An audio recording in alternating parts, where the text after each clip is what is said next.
Lecture du livre du prophète Jérémie. Cette année-là, au début du règne de Sédécias, roi de Juda, la 4e année, au 5e mois, le prophète Hanani, fils d'Azour, originaire de Gabaon, me dit dans la maison du Seigneur, en présence des prêtres et de tout le peuple. Ainsi parle le Seigneur de l'univers, le Dieu d'Israël. J'ai brisé le joug du roi de Babylone. Dans 2 ans, jour pour jour, je ferai revenir en ce lieu tous les objets de la maison du Seigneur que Nabuchodonosor, roi de Babylone, a enlevés pour les emporter à Babylone.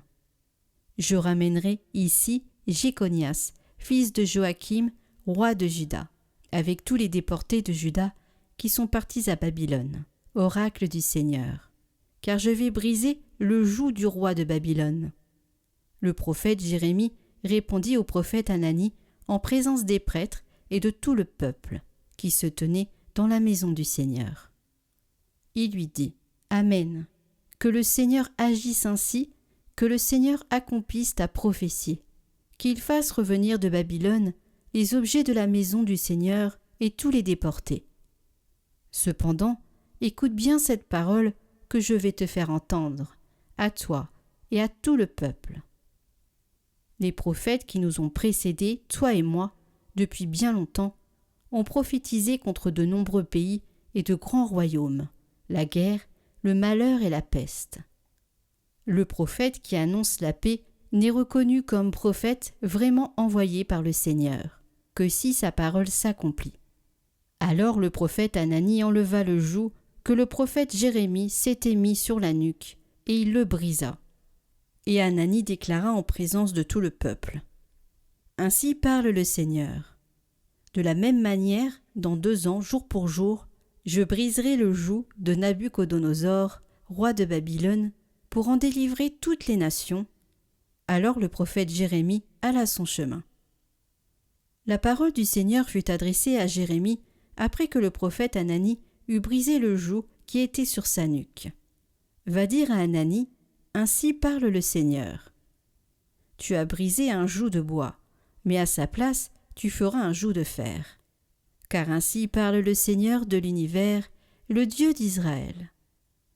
C'est un joug de fer que je mets sur la nuque de toutes ces nations, pour qu'elles servent Nabuchodonosor, roi de Babylone. Et elles le serviront. Je lui ai donné même les bêtes sauvages. Le prophète Jérémie dit alors au prophète Hanani : Écoute bien, Hanani, le Seigneur ne t'a pas envoyé, et toi tu rassures ce peuple par un mensonge. C'est pourquoi, ainsi parle le Seigneur. Je te renvoie de la surface de la terre, tu mourras cette année, car c'est la révolte que tu as prêchée contre le Seigneur. Le prophète Hanani mourut cette même année, au 7e mois.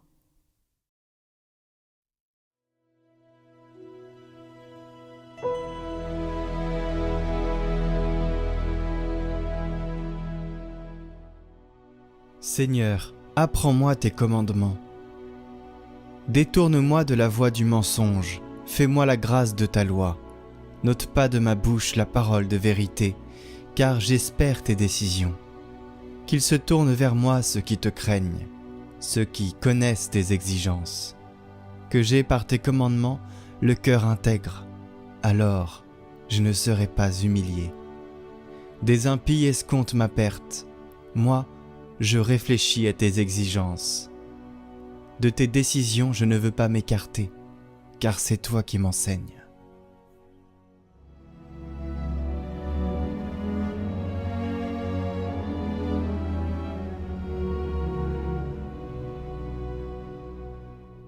Évangile de Jésus-Christ selon saint Matthieu. Jésus avait nourri la foule dans le désert. Aussitôt il obligea les disciples à monter dans la barque et à le précéder sur l'autre rive, pendant qu'il renverrait les foules. Quand il les eut renvoyés, il gravit la montagne, à l'écart, pour prier. Le soir venu, il était là, seul. La barque était déjà à une bonne distance de la terre. Elle était battue par les vagues, car le vent était contraire. Vers la fin de la nuit, Jésus vint vers eux, en marchant sur la mer. En le voyant marcher sur la mer, les disciples furent bouleversés. Ils dirent : « C'est un fantôme !» Pris de peur, ils se mirent à crier. Mais aussitôt Jésus leur parla. « Confiance, c'est moi, n'ayez plus peur. » Pierre prit alors la parole. « Seigneur, si c'est bien toi, ordonne-moi de venir vers toi sur les eaux. » Jésus lui dit, « Viens. » Pierre descendit de la barque et marcha sur les eaux pour aller vers Jésus. Mais, voyant la force du vent, il eut peur, et, comme il commençait à s'enfoncer, il cria « Seigneur, sauve-moi !» Aussitôt Jésus étendit la main, le saisit et lui dit « Homme de peu de foi, pourquoi as-tu douté ?» Et quand ils furent montés dans la barque, le vent tomba. Alors ceux qui étaient dans la barque se prosternèrent devant lui et lui dirent « Vraiment, tu es le Fils de Dieu !» Après la traversée, ils abordèrent à Génézareth. Les gens de cet endroit reconnurent Jésus. Ils firent avertir toute la région. Et on lui amena tous les malades. Il le suppliait de leur laisser seulement toucher la frange de son manteau. Et tous ceux qui le faisaient furent sauvés.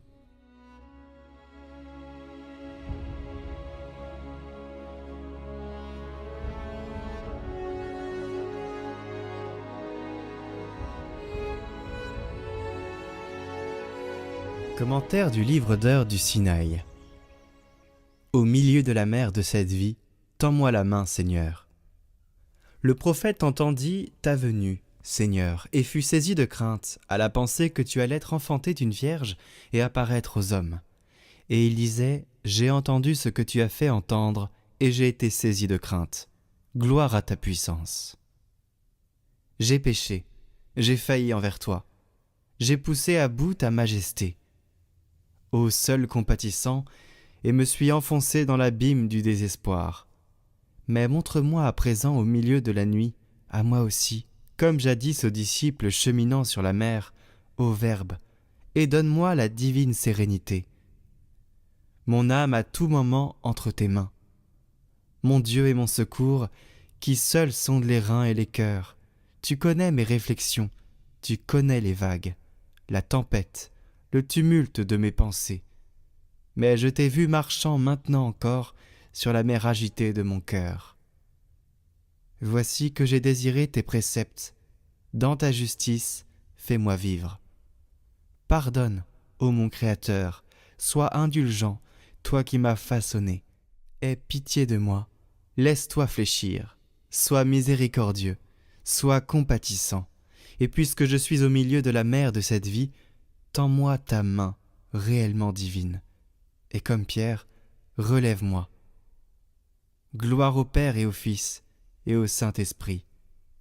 Jadis, le prophète t'a vu à l'avance, jeune fille, comme un candélabre à 7 flammes, portant le feu de la connaissance de Dieu, en le faisant briller sur ceux qui sont en péril dans les ténèbres de l'ignorance. Ô tout immaculé, et c'est pourquoi je crie vers toi.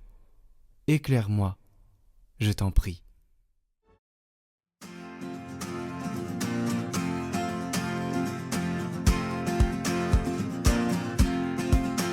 Viens Seigneur, ne tarde plus, illumine les vallées de la mort.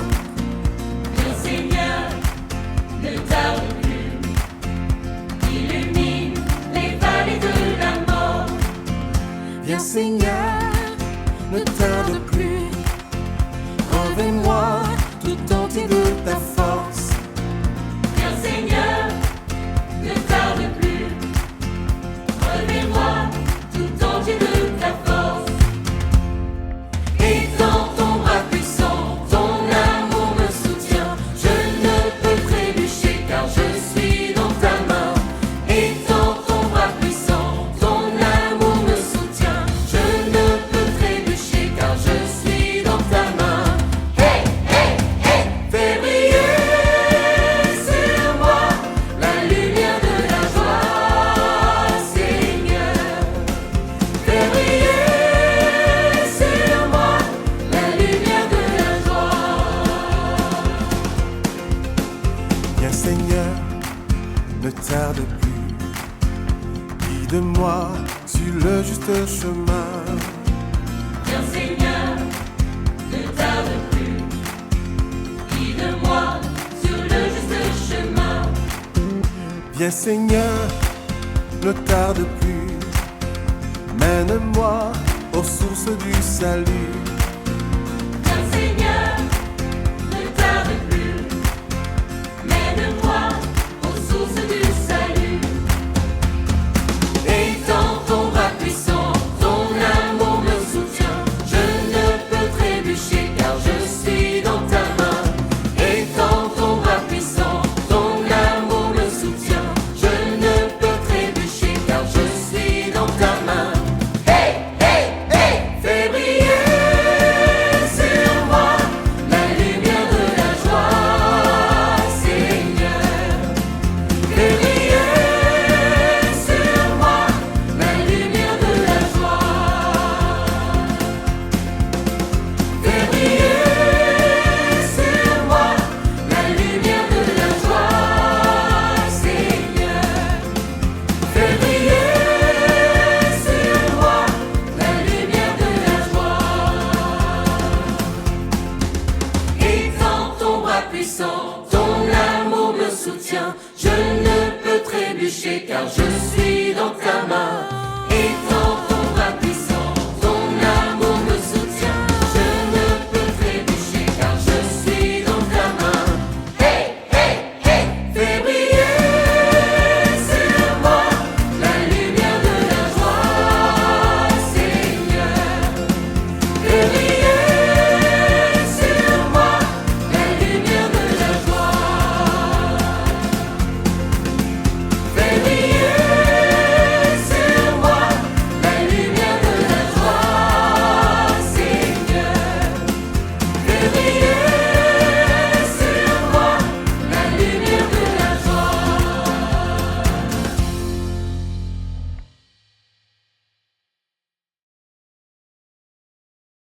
Tout de suite, votre parcours d'été, l'art d'aimer Jésus. Lundi 3 août, les sujets de l'oraison. Quant au sujet d'oraison, il n'est rien de plus utile à méditer que nos fins dernières, la mort, le jugement, l'enfer et le paradis. Profitable entre toutes, la méditation de la mort. Figurez-vous être étendu sur votre lit d'agonie, pressant le crucifix sur votre cœur et prêt à entrer dans l'éternité. Mais par-dessus tout, si vous avez au cœur l'amour de Jésus-Christ et le désir de croître dans le saint amour, aucune méditation ne vous fera plus d'effet que celle de la passion du Rédempteur. Saint François de Sales appelait le mont Calvaire le mont des amants. Les amis de Jésus-Christ s'établissent tous à demeure sur cette montagne où l'on ne respire d'autre air que celui du divin amour. À la vue d'un Dieu qui meurt pour notre amour, qui meurt parce qu'il nous aime, car il nous a aimés et il s'est livré pour nous, il n'est pas possible de ne pas l'aimer ardemment. Les plaies du divin crucifié décochent de telles flèches d'amour qu'elles blessent les cœurs, fussent-ils de pierre. Ah, heureux celui dont la vie se passe sur le calvaire. Montagne bénie, montagne aimable, qui pourrait te quitter, ô montagne chérie, montagne qui exhale du feu et embrase les âmes dont tu es la perpétuelle demeure. Saint Alphonse nous invite au cours de l'oraison à penser à nos fins dernières et même à nous imaginer sur notre lit de mort. Saint Ignace, dans ses exercices spirituels, encourageait à faire la même chose, afin de nous aider à résoudre les dilemmes difficiles qui nous occupent aujourd'hui. À la mort, en effet, tout est plus clair. Ce qui est futile n'a plus d'importance. Nos attachements désordonnés sont démasqués. Seul l'essentiel, l'important demeure. Et alors, nous sommes plus à même de choisir ce qui est bon. Saint François Xavier se posait toujours la même question devant tous les projets ou difficultés de cette vie. Qu'est-ce que cela au regard de l'éternité ? Posons à Dieu cette question dans notre oraison. Saint Alphonse nous invite aussi à méditer la passion de Jésus. Ici, je vois Jésus offrir toutes ses souffrances et même sa propre vie par amour pour moi. Il a fait tout cela pour moi. Combien m'a-t-il aimé, moi, pauvre pécheur ? Jésus ne s'est pas contenté de me dire qu'il m'aime, il l'a prouvé par ses actes. Et moi, comment vais-je lui répondre à son amour ? Juste en parole ou en parole et en actes ? Il existe 14 stations du chemin de croix. Chacune d'entre elles peut être le sujet de l'oraison d'une journée. C'est facile à méditer. Vous pouvez ensuite y revenir au cours de votre journée, de vos activités, pour aimer Dieu avec plus d'ardeur. Soyons bien convaincus que notre Saint nous donne là une voie sûre vers la sainteté.